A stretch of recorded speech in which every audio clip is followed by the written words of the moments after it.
está dando 3 pontos. Vai ter isso. Né? 3 pontos e a prova oral vai valer 7. Meu Deus. Tá? Então, 3 pontos do trabalho de hoje, mais 7 na prova oral. Aí, por que quantas perguntas vão ser na prova oral? 7. Um ponto. Um ponto para cá. Tá? É blend? Como é blend? Tô brincando. Ó, até agora a gente falou muito sobre processos patológicos. Eu estou tentando correr, vou tentar correr, por quê? Eu quero que a gente termine o quanto antes. Eu quero fazer uma nova proposta hoje para vocês. Uma proposta de trabalho não, uma proposta que vai beneficiar vocês. Tá? E a gente focou a disciplina toda em processos patológicos. Né? Hoje é a nossa última aula de teoria e é a única aula que a gente tem para falar de epidemiologia. Né? O que seria epidemiologia? Logia e estudo. Estudo das doenças. Estudo vai ter epidemia. Estudo das epidemias. Epidemiologia é a ciência que estuda a distribuição e os determinantes dos problemas de saúde nas populações. Visa identificar fatores casuais ou protetores que influenciam o desenvolvimento de doenças ou agravos, bem como os eventos relacionados à saúde, com o objetivo de promover medidas de controle e prevenção. Então, epidemiologia é a área que vai estudar as doenças, vai estudar os agravos, vai estudar os eventos de saúde pública, tudo que interfere na saúde da população. Tá?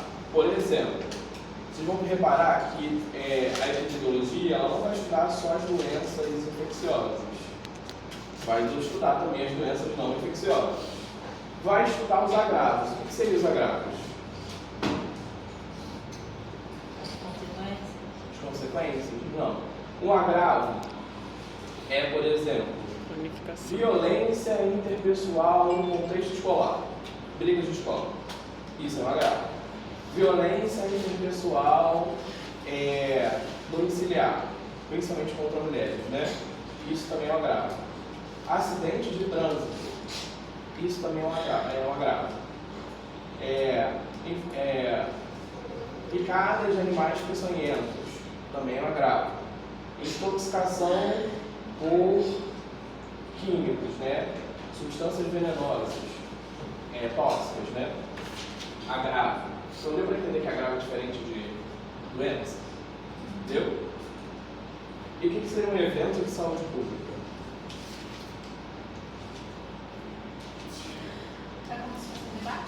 Debate? O evento é uma promoção de saúde pública? Não, o evento de saúde pública é, por exemplo, uma coisa que a gente passa constantemente aqui na Baixada Fluminense. Choveu, alagou, várias pessoas são prejudicadas com isso, o número de doenças aumenta, enfim. Isso é evento de saúde pública. Desmoronou algum morro, né? Também é um evento de saúde pública. Alguma casa está com chance de desabar, evento de saúde pública. Tá? Então, ó, vamos ver se vocês entenderam. A gente tem 3 fatores aqui: doença, agravo e evento de saúde pública. Tá? A epidemiologia vai estudar esses 3. Bastante coisa. Se a gente está falando de uma doença chamada... esquece que eu falei. Se a gente está falando de tuberculose, qual das 3 ela se encaixa? Doença. Doença. Se a gente está falando de homicídio, Agravo. Se a gente fala de um deslizamento de terra, Evento de saúde pública. um evento de saúde pública. Deu para entender? Então, doença, agravo e eventos. A epidemiologia estuda isso. E aí, toda vez que o professor perguntar, pedir para vocês dados epidemiológicos, o que seriam dados epidemiológicos? Números. Números, né? Números de como que essas doenças, ou agravos, ou eventos se comportam. Por exemplo, a atividade que eu vou passar para vocês tem a ver com isso. qual foi o ano que teve o maior número de casos de malária no Rio de Janeiro? Ano tal, 2020. Chutei. Qual é a porcentagem? Foi 23% da população tinha malária. Estou falando números aleatórios, tá, gente? Obviamente não é isso. 23% da população tinha malária em 2020. Então, isso são dados epidemiológicos. Qual foi o ano que teve menor número de casos?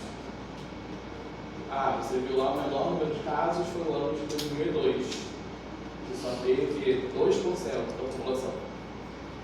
Dados epidemiológicos é isso, né? Números, para a gente saber como é que aquela doença, evento ou agravo, está se comportando.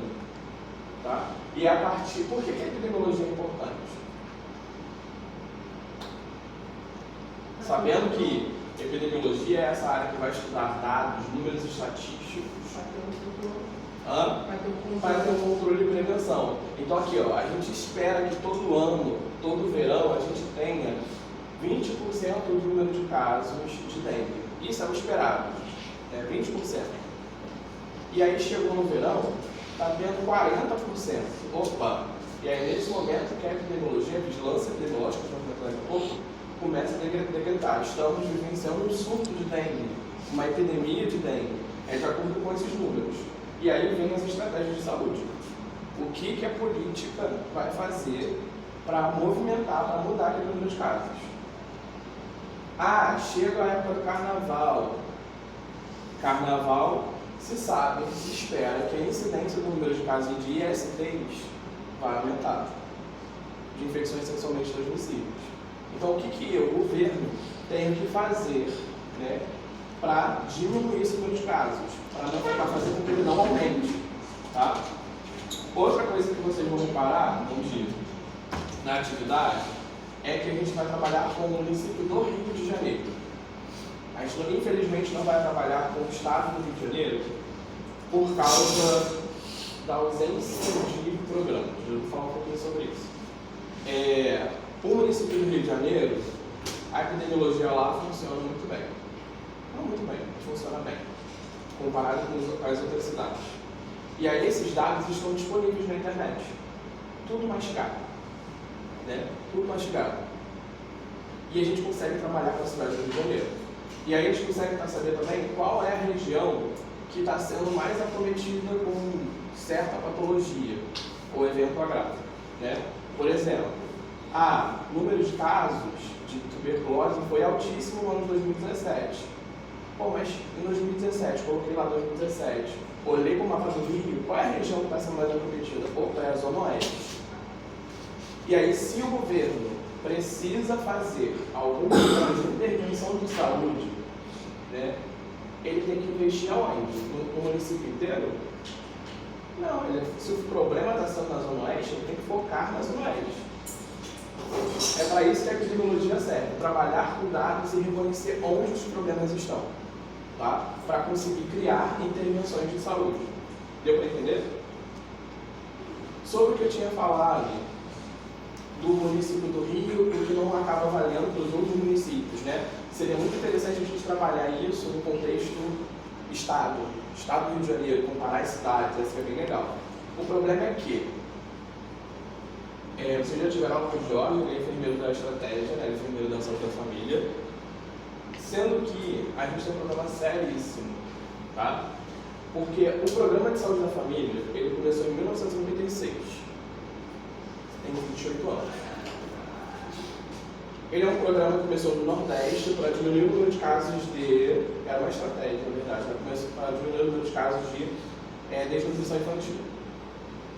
E aí eles viram que esse programa do Nordeste, o programa de saúde da família, estava dando super certo. E eles falaram, olha, a gente tem que implementar a estratégia básica no Brasil inteiro, pensando em tudo, pensando no contexto de saúde da população. E aí, a partir dos anos 2000 e alguma coisa, acho que foi 2002, não lembro o ano específico, o Programa de Saúde da Família se tornou Estratégia da Saúde da Família. ESF, Estratégia da Saúde da Família. E o Ministério da Saúde impõe que todos os municípios do Brasil implementem a Estratégia da Saúde da Família como estratégia prioritária do SUS. Toda vez que vocês ouvirem isso, qual é a estratégia prioritária do SUS? Quem é? Estratégia da saúde da família. Por quê? A rede do SUS ela é organizada em 3 níveis: atenção primária, secundária e terciária. Você já ouviu falar disso? Atenção primária, secundária e terciária. Quem seria a atenção primária? Unidade básica de saúde, posto de saúde, clínica da família. Foi? A atenção secundária, quem seria? Unidades de urgência e emergência. Exemplo, UPA. O nível de complexidade aumenta um pouquinho, correto? Quem é a atenção terciária? Hospitais de grande porte, alto nível tecnológico, alto nível de complexidade. Né? Então posto de saúde, clínica da família, UPA e hospitais de grande porte. Atenção primária, secundária e terciária. Quem vocês acham, qual desses 3 níveis é mais custoso para o governo? O hospital.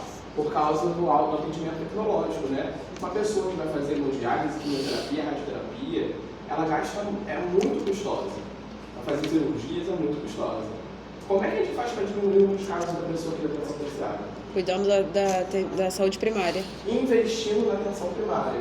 A gente descobre quem são os possíveis hipertensos, a gente descobre quem são os possíveis diabéticos, a gente descobre quem são as possíveis ISTs, as doenças infecciosas. A gente trata essa galera aqui na nossa região, no nosso território, e isso diminui o número de casos lá da atenção terciária. Por isso que a estratégia prioritária do SUS é investir na estratégia da saúde da família. Deveria, né? Por quê? Atenção primária, secundária e terciária também é organizada de forma regional, de acordo com financiamento. Então, quem tem que investir na atenção primária? Municípios. Onde estamos visando, nesse caso, o município de São João de Meriti. Atenção secundária, quem investe? Estado do Rio de Janeiro, nesse caso. E a atenção terciária é de prioridade do governo federal. Brasil. Tá? E aí eu falei para vocês, né? O Programa de Saúde da Família lá de 96, em 2000 e alguma coisa, 2006, 2002, não sei, ele se tornou Estratégia da Saúde da Família como estratégia prioritária do SUS, obrigando que os municípios implementassem a Estratégia da Saúde da Família. Lá em 2006, já tem quase 20 anos, né? Quantas clínicas da família tem em São João do Meriti? Quantas clínicas da família tem em Caxias? Enquanto o município do Rio comemora mais de 15 anos de estratégia da saúde da família, com as clínicas da família implementadas, né? Cada bairro pelo menos tem umas 3 ou 4 clínicas da família. Aqui em São João, a estratégia da saúde da família está começando agora. Em Caxias, não tem. Caxias é o segundo município mais rico do país. Como que Caxias até hoje não tem estratégia da saúde da família? Né? A visão do povo caxiense, da clínica, do posto de saúde, era a visão que pelo menos eu tinha quando era pequeno. O posto de saúde é o local para tomar vacina. Só isso. E estratégia da saúde da família não é isso. Tá? Enfim. E aí vai ser muito mais interessante, não sei se felizmente ou infelizmente, né, a gente trabalhar com os dados epidemiológicos do Rio, porque isso está tudo no site deles, bonitinho, tudo mastigado. Então vai estar lá, tuberculose, ano 2027, 2017, e vai ser tudo mastigado. Tá? Aqui, infelizmente, não vai ter isso. Municípios que têm estratégia da saúde da família de forma mais robusta, né?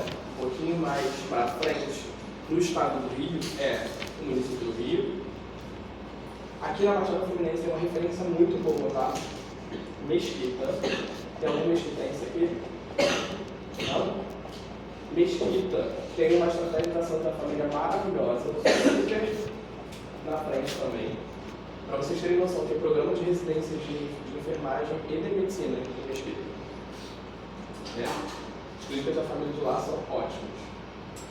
Niterói e Maricá. Eu acho que são os 4 poucos únicos municípios que a gente tem no Rio de Janeiro que está com a estratégia da saúde da família adiantada. Né? O restante, olha que a gente é Rio de Janeiro, né? O restante tem município que nem tem. Né? E aí, a realidade de assistência de saúde no Rio para Caxias, por exemplo, é totalmente diferente. Coisa que não deveria ser em Caxias. Enfim. Mas continuando, entenderam essa questão? E professor, Diga. eu tinha visto aqui no Google dados epidemiológicos que, se não me engano, só no site da prefeitura só tem de dengue e Covid. Pois é. Aqui. É complicado, né? Dengue e Covid. Pelo menos alguma coisa.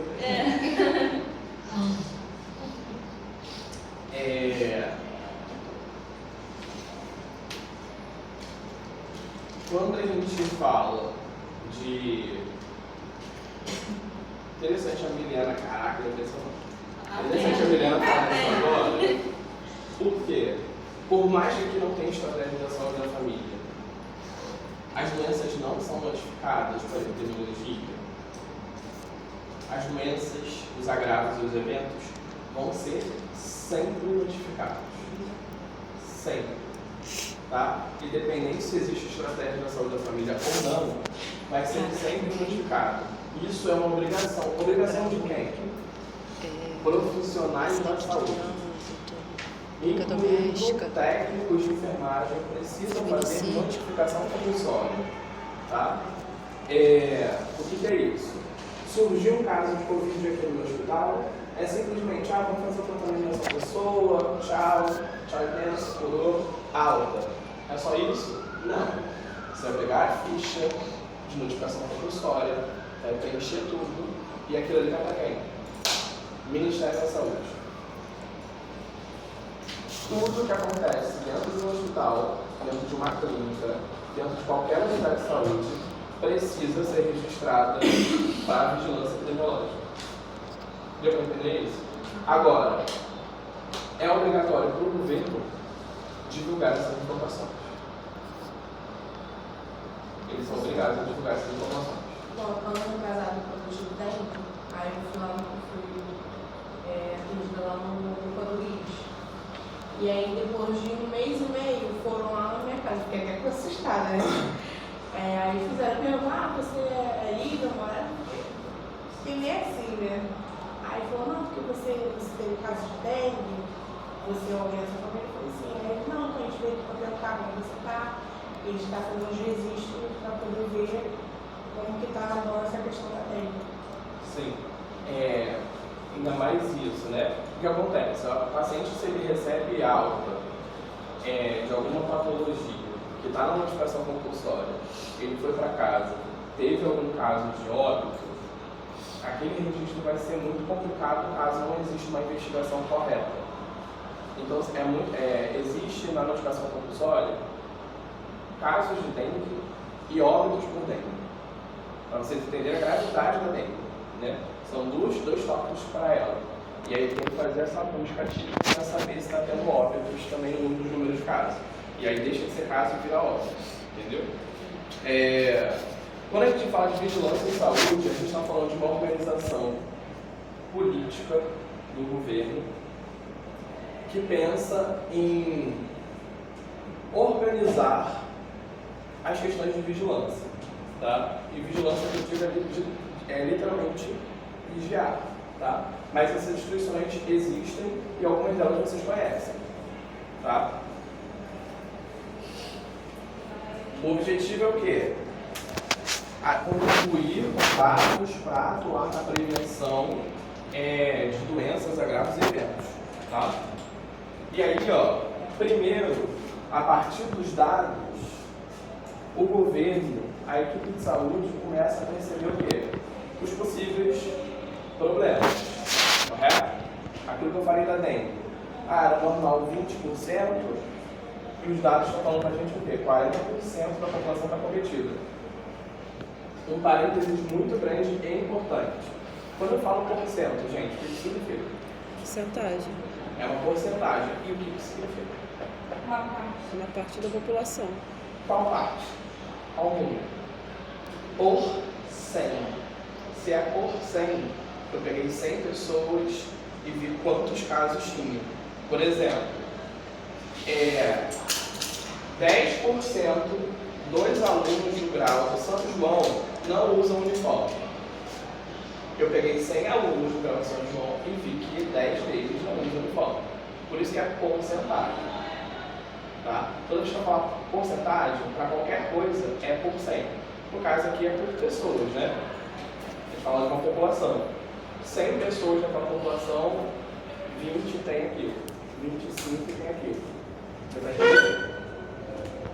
Depois que foi coletado esses dados e perceber os possíveis problemas, a gente pode ficar assim, tá bom, aumenta o número de casos.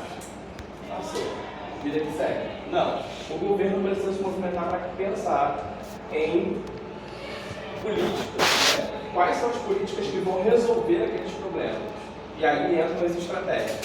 É uma campanha de vacinação? É uma campanha de conscientização? É uma campanha de que seja? É um hospital, como é que chama? De campanha. De campanha? Um hospital de campanha, né? É uma política que vai ser inventada para resolver um possível problema, correto? E não adianta ter só a política no papel, tá? Não adianta ter só a estratégia. Aquilo ali tem que entrar em ação, tem que ser implementado. E aí tem um momento que mexe com muito grande, né? Porque começa a mexer com muitos dinheiros. E aí, às vezes, a estratégia está ali, foi implementada, a estratégia foi criada, mas não tem ninguém querendo investir aquilo ali. O município não quer dar dinheiro para fazer aquilo, o Estado não quer dar dinheiro, tem uma iniciativa privada que quer dar dinheiro para fazer aquilo ali, e acaba que não sai do papel. É uma política que está presa no papel. Então, para isso aqui dar certo, tem que acontecer praticamente essas três coisas. Tá? E aí, vigilância e saúde tem instâncias diferentes, instituições diferentes.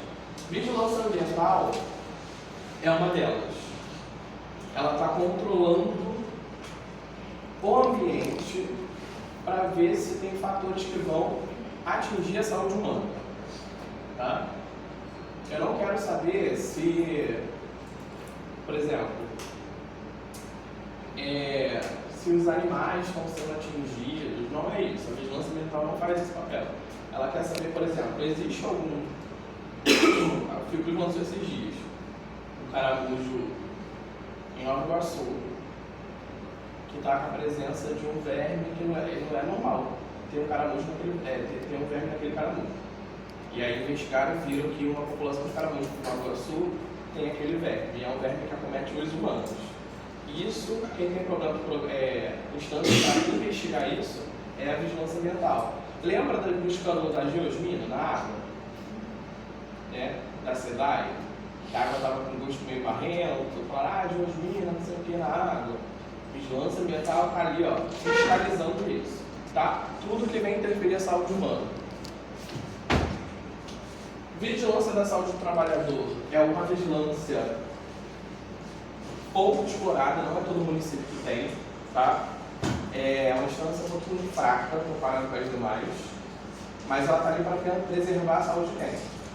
Trabalhador. Trabalhador, tá? Vocês vão estudar muito sobre o trabalhador ainda.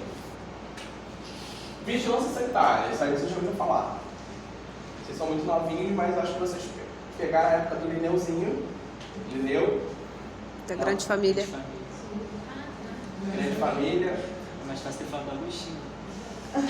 Mas o Lineu que era o vigilante. Mas o Lineu que é o vigilante. A grande família, lembra? Pegaram na época?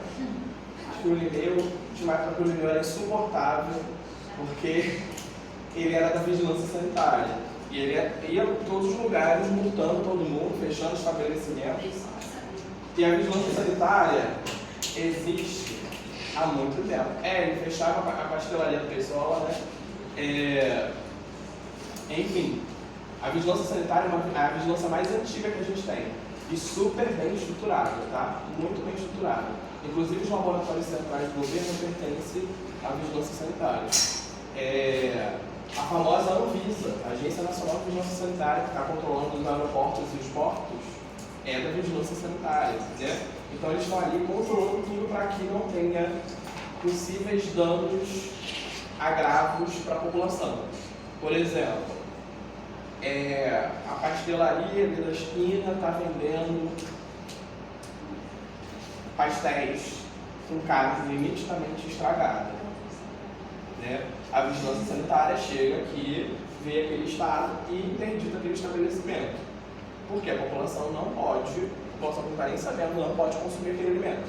É só isso? Não, a vigilância sanitária é literalmente insuportável, a ponto de você montou uma cozinha, né, um restaurante, e chegou lá, o seu restaurante, você está todo animado, postou várias fotos no Instagram, isso aqui, nanana, você botou um porcelanato no piso da cozinha. E aí a vigilância sanitária chega e fala, ó, você tem uma semana para trocar esse piso, caso contrário, esse estabelecimento vai fechar. Pode, é igual atualmente de escola, pode um piso liso? Não, risco de queda, né? Precisa ser um piso áspero. Por isso que esse piso daqui é antiderrapante. Tá? Alguém disse, eu também é obrigatório que seja um piso assim. E a vigilância sanitária está controlando tudo isso. Tá? Ela não só está controlando o processo, possíveis chances de infecção, não. Tudo mesmo. É uma instituição antiga, super bem organizada. Na época da Covid, a vigilância sanitária também atuou bastante, né? Atuou bastante, né? Porém, a vigilância epidemiológica Foi mais evidente, né? Vou falar dela daqui a pouco. Mas a vigilância sanitária, por exemplo, durante a pandemia, aconteceu muito disso. As empresas começaram, né, que produziam materiais, começaram a vender um monte de coisa aleatória. Álcool em gel a rodo, né? E aí tinha produtos que não estavam aptos para estar na prateleira. E aí vira e mexe o mercado em uma farmácia e recebe uma notificação. Produto da marca tal, lote tal, retirar todos da prateleira. Todos. Interdição da vigilância sanitária caso exista a venda desse material. O álcool 70 recentemente estava proibido, O álcool né? 70 foi proibido, né, por causa do risco de inflamação. Na verdade, ele era proibido, foi liberado durante a pandemia e agora foi proibido novamente. Né? Então, a vigilância sanitária está controlando tudo, tá? Circulação de bens, como que aquele produto está sendo vendido, validade, onde ele está sendo descartado, se ele está sendo exposto da forma correta, eles fiscalizam literalmente tudo, tá? E a vigilância epidemiológica, o que eles fazem? Eu falei de 3 até agora, correto? Vigilância ambiental, saúde do trabalhador e vigilância sanitária. Falta a 4ª, vigilância epidemiológica. O que eles fazem? As epidemias, as barreiras... Só epidemia, então se não tem epidemia, eles não fazem nada. Não, De doenças. as doenças... De doenças. Hã? Pra ver como, tipo, a porcentagem de doenças. Como, a vigilância epidemiológica, ela vai trabalhar com aqueles dados, correto? Como que essas doenças, eventos e agravos estão se comportando? Está tendo uma incidência maior, uma mortalidade maior, uma letalidade maior? O que está acontecendo com esses dados? A questão é, a vigilância epidemiológica, ela trabalha sozinha? A vigilância epidemiológica que está trabalhando com esses dados de doenças, né, com essas estatísticas, ela trabalha sozinha. Quem está coletando esses dados? A cada esquina tem uma pessoa com coletezinho de vigilância epidemiológica? Não, é IBGE. IBGE também não. Não? Quem coleta Os esses dados postos, são as A clínicas. clínica da família.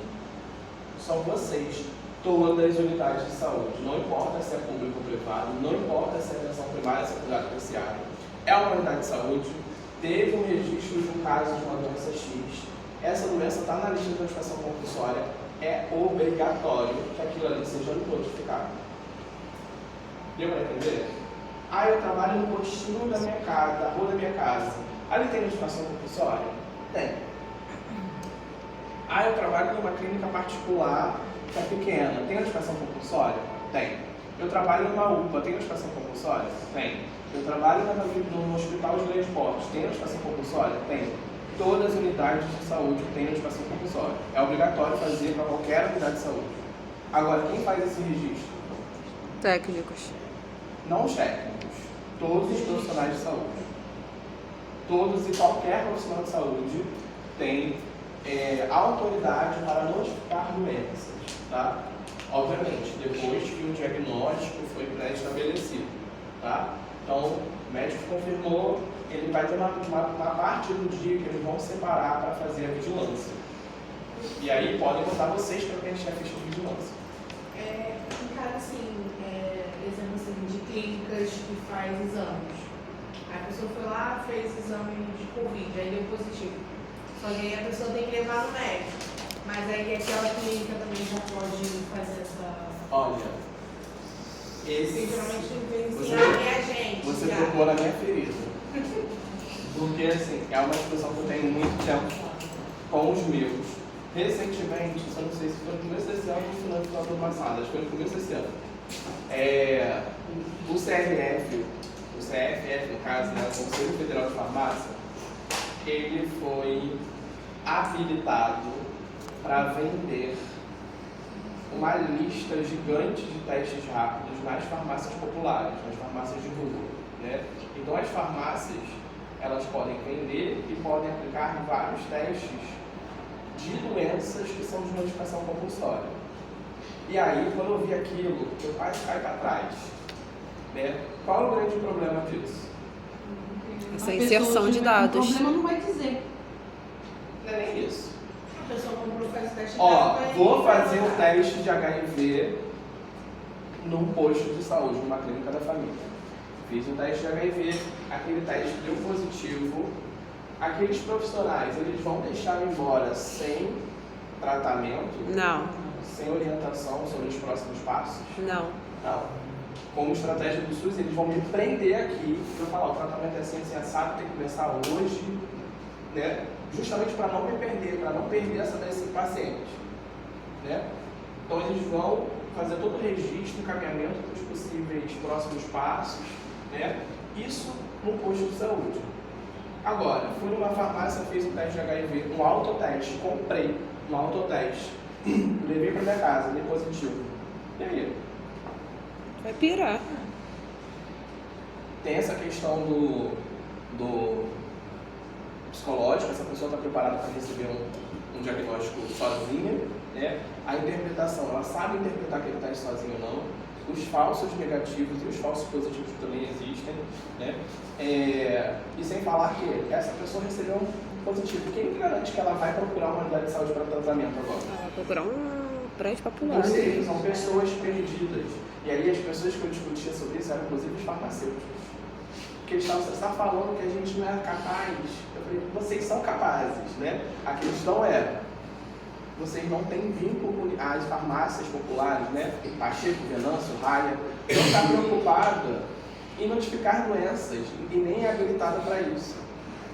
Né? Não tem uma obrigatória que as farmácias devem notificar doenças, não existe isso.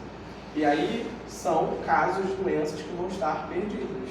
Essa pessoa pode ser notificada depois? Pode. Mas o quê? Em vez de ela ter sido notificada pela atenção primária, ela vai ser notificada quando ela estiver ocupando um leito da atenção terciária, entubada. Mas assim, eu imagino que assim, a ideia deles é tipo a pessoa fazer o teste rápido em casa e procurar. Mas ninguém procura, né? As pessoas não têm acesso à informação. Deixam que você falar, né? Ó, quando Por você exemplo, for se eu faço fazer o teste de Covid em casa, faço o teste em casa e der positivo, eu vou procurar uma clínica da família, né? Para refazer esse exame. Porque até então nem vou confiar muito nisso. Se fossem para se preocupar, eles não venderiam, eu acho. Acho que eles estariam para arrumar um dinheiro. Quando for fazer teste rápido para IST, a gente tem uma coisa chamada pré-teste.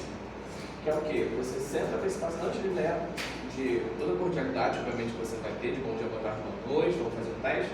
Você precisa explicar para aquele paciente o que são as doenças, o que é hepatite, o que é HIV, o que é sífilis. Porque às vezes ele conhece muito por alto HIV, sabe muito bem uma ideia muito conturbada sobre o que é AIDS, e aí chegou e deu hepatite positiva. E ele assim, vou morrer semana que vem. E ele não sabe que tem tratamento, que tá tudo bem, né? Sim, deu sim, meu Deus. meus filhos, não sei o quê. Não. Começa a soltar. Tem que explicar tudo. O que é aquela doença, se tem tratamento ou não, como é que funciona, né? Toda a dinâmica, porque as pessoas não têm conhecimento. Tá? Infelizmente, vocês vão ver muito desarretado. Coisas muito simples. E para de achar que o óbvio é óbvio. Para você é óbvio, para outras pessoas não é. Você tem que explicar o que é beabá. Tá? Entenderam o que a vigilância epidemiológica está fazendo? Um exemplo clássico. Durante a pandemia, você ligava a sua televisão e acredito que ligava, porque estávamos presos em casa. E aí, você colocava lá na Globo, na Record, na Band, que seja, qualquer canal de informação, né, de reportagem, e era sempre o mesmo assunto, né? Covid.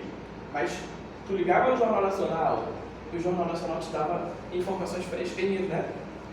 Em 24 horas, aumentaram-se 165 os novos casos. 85 pessoas vieram a óbito em 24 horas. Os registros maiores foram no estado de Minas Gerais, do Paraná e do Acre. Não era assim?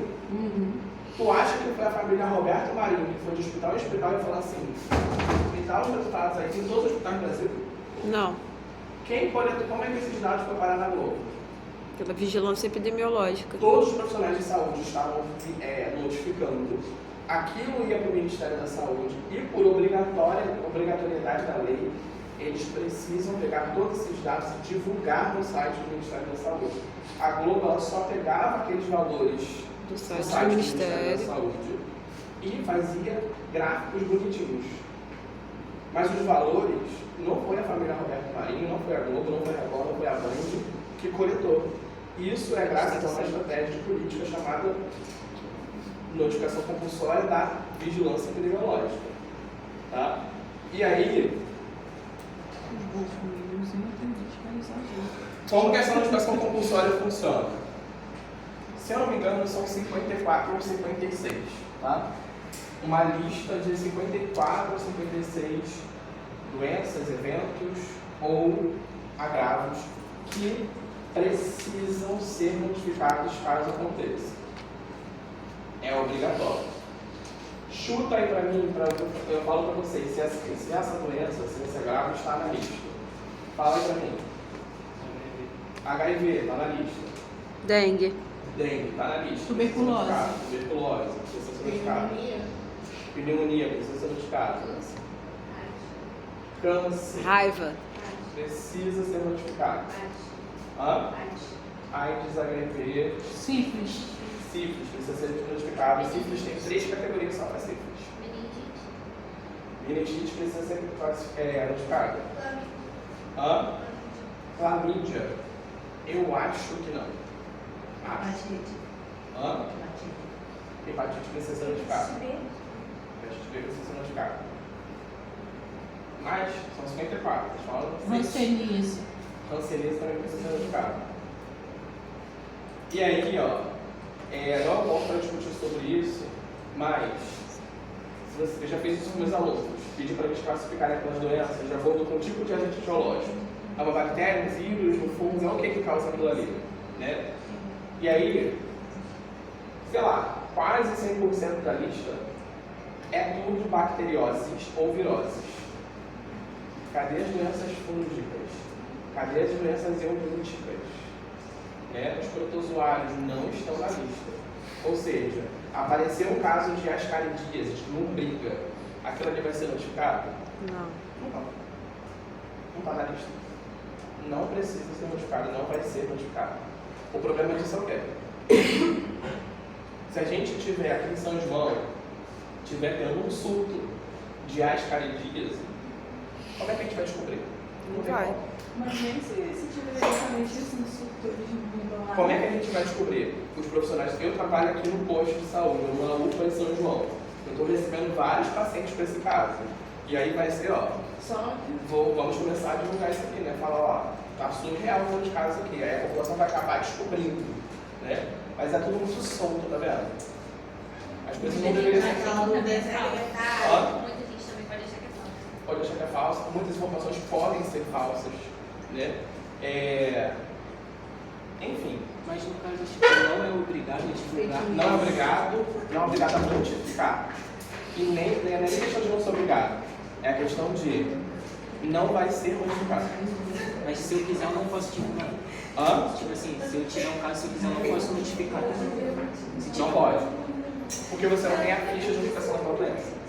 Ó, essa pergunta que o André fez é interessante. Se eu quiser notificar sobre aquela doença que não está na lista, eu posso? Não. Porque cada doença tem uma lista de notificação específica. É a ficha de notificação de meningite, ficha de notificação da sífilis, ficha de notificação, entendeu? E aí, quero notificar a toxoplasmose. Não tem ficha da toxoplasmose. Né? E o governo nem coleta esse dado. E aí cabe pensar por que viroses e bacterioses estão nessa lista e não as eumintoses, as protozooses, as doenças fúngicas. Né? Também mata. Inclusive, não sei se eu consigo abrir daqui a pouco, dados epidemiológicos do IBGE. Motivo de maior mortalidade, explicação de causa de maior mortalidade em São João de Meriti são doenças parasitológicas. As pessoas de São João, os moradores de São João, morrem, a maior parte morrem por causa de doenças parasitológicas. Porque não tem saneamento básico? Pode estar relacionado a isso e vários outros fatores. E aí, é notificado? Não é. Então aquilo que a gente está se preocupando aqui em São João, não tem como, eu nem sei desses dados. Entendeu? Complicado, né? A notificação compulsória, entenderam que é uma lista que é obrigatória notificar, correto? Necessariamente é você que tem que fazer? Não. É qualquer profissional de saúde. Muitas das vezes o técnico não faz notificação, tá? Porque vocês têm tanta coisa para fazer que essa parte burocrática fica mais a papel do enfermeiro, né? E não do técnico.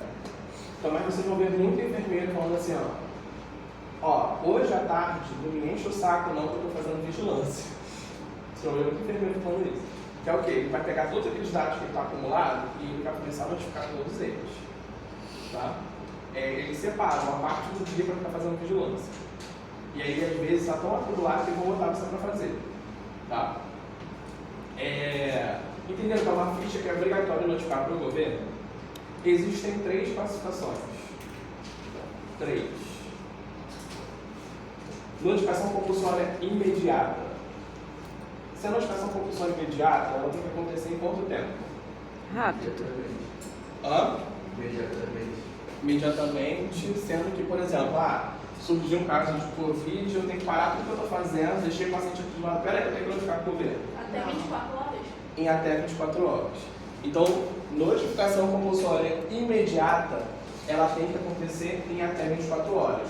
Por isso que você ligava ao Jornal Nacional e as informações sobre a Covid-19 estavam tudo fresquinho, né? 600 pacientes, 600 novos casos, 200 novas mortes, estava tudo muito fresquinho, era tudo atualizado em 24 horas, porque Covid-19 entrou em que tipo de notificação? Imediata. Então, em qualquer caso, seja de surgimento diagnóstico ou de morte, óbito por Covid, era obrigatório para ser notificado em 24 horas. Em algumas situações, não sei se vocês repararam isso, acontecia quase que diariamente.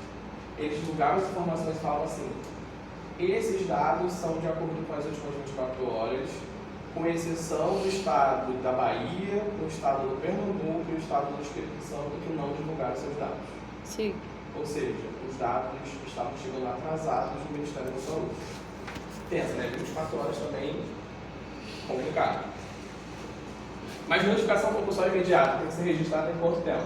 24 horas. Até 24 horas. Se for notificação compulsória semanal, tem que ser registrada em até quanto tempo? Na semana. Até 7 dias. Então surgiu hoje a notificação, o registro daquela doença. Eu preciso registrar ainda hoje? Não.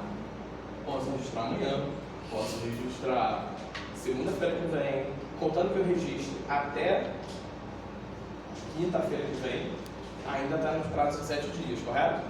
Correto. E aí a terceira categoria é a notificação compulsória negativa. Alguém sabe o que é isso? Chutar aí. Não está acontecendo no caso. É exatamente isso. Ó, eu tenho uma lista de 54 doenças e agravos, correto? Vamos começar. Tuberculose. Ah, teve vários registros de tuberculose, é de registro semanal. Fizemos aqui em uma semana, enviamos. Ah, chegamos aqui na hanseníase. Opa, uma semana depois, em uma semana a gente não teve nenhum caso de hanseníase aqui. A gente pode deixar aquilo ali em branco? Não, a gente precisa notificar. Não foi registrado nenhum caso de hanseníase nos últimos 7 dias. Isso é notificação compulsória negativa. É o não registro de nada, de casos, né? Não teve nenhum caso daquele ali. Então, tudo que está naquela lista, as 54 categorias precisam ser notificadas, correto? Ou é imediata, ou é semanal, ou quando não tiver casos, vai entrar na notificação negativa. Fez sentido? Sim. Mas o que acontece, não notificar? Se não notificar, provavelmente as instâncias maiores vão cair em cima daquela unidade de saúde. Perguntar por que não está notificando. E aí os profissionais de saúde, inclusive os técnicos de enfermagem, tá, precisam, em algumas situações, ir para audiências, respondendo à justiça por que aquilo ali aconteceu. Eu já falei para vocês que o meu esposo ele é enfermeiro de saúde da família, né? Ele já foi para 4 audiências. 4 audiências de negligência de enfermagem. Ele teve que responder para o poder público por que aquelas pessoas não foram assistidas. Um senhor, um idoso que não tinha tratamento, que veio a óbito, e a família denunciou, enfim, 4, e não vai só ele, enfermeiro, vai a equipe de enfermagem, a equipe de médicos, o gestor da clínica, vai todo mundo responder aquela ação ali. Tá? Mas no caso aquele local é fechado e todo mundo perde tipo, o direito de atuar, ou só, sei lá, paga uma multa? Depende, né? Faz parte do protocolo, tem que acontecer. Tem que acontecer. Por exemplo, se ele teve um registro de caso e a unidade de saúde precisa oferecer medicamento para essa pessoa, é tuberculose, eu preciso oferecer medicamento para essa pessoa, o governo ele só vai liberar o financiamento daquele medicamento, você libera o medicamento se você registrar aquilo. Então, se você não registra, você não tem aquele medicamento. É tipo isso. Então, você não vai ter nem estrutura para ofertar saúde se você não registra. Faz parte do sistema, entendeu? Algumas notícias do braço vermelho, né? Eu falei assim, mãe, leva ela na clínica da família, que essas manchas estão parecendo ser de hanseníase. Aí minha mãe, não, deve ser alguma mancha. Aí minha mãe levou, foi pra minha tia na clínica da família. Quando chegou na clínica da família, a médica que atendeu ela disse que era uma alergia que ela estava por alguma coisa. Aí passou essas pomadinhas tópicas, né? E mandou ela para casa. E permaneceu as manchas vermelhas. Aí... Que doença é aquela? Se é notificação imediata ou semanal? É assim, aqui só tem algumas coisas, mas essa lista ela continua. São 54, correto? Aí você procurou, eu preciso saber de dengue, teve um caso de dengue. Eu não sei se eu tenho que registrar imediato ou semanal. Dengue é o quê? Aí vem aqui e procuro, dengue. A notificação compulsória de casos de dengue é semanal. Se for óbito por dengue, teve uma pessoa que morreu devido a dengue, já é notificação imediata, correto? Em 24 horas. Eu tenho que notificar para quem obrigatoriamente no caso de óbitos para dengue?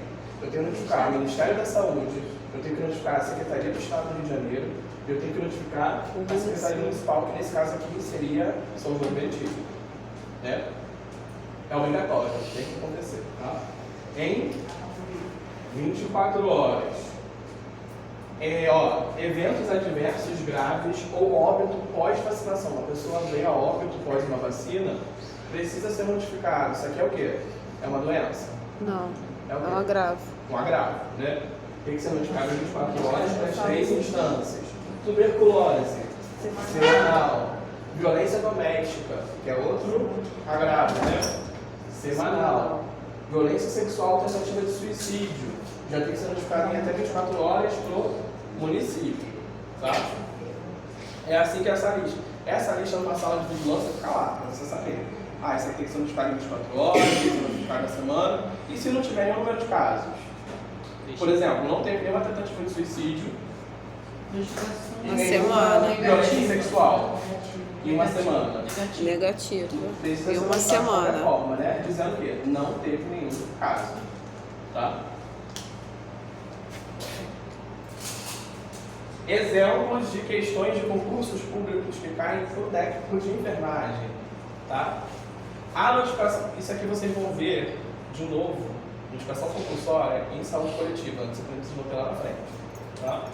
A notificação compulsória imediata deve ser realizada a partir do conhecimento da ocorrência da doença grave ou evento de saúde pública, pelo meio de comunicação mais rápido disponível, em até 24 horas. Opa, você acertou uma questão de concurso público, olha que legal.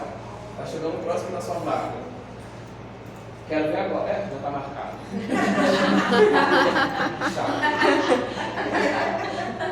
De acordo com a portaria 204 de 2016, são agravos de notificação compulsória, exceto. Aqui ele quer saber o quê? Qual não é? Qual que não está na lista, que tem a ver com aquela discussão que a gente teve. Poliomielite, infecção viral, está na lista. Tá? Por mais que a gente tenha erradicado a poliomielite, está na lista. Caso apareça algum caso, tá Tem que lá. ser notificado. Raiva, vírus, virose. Handavírus, também, virose.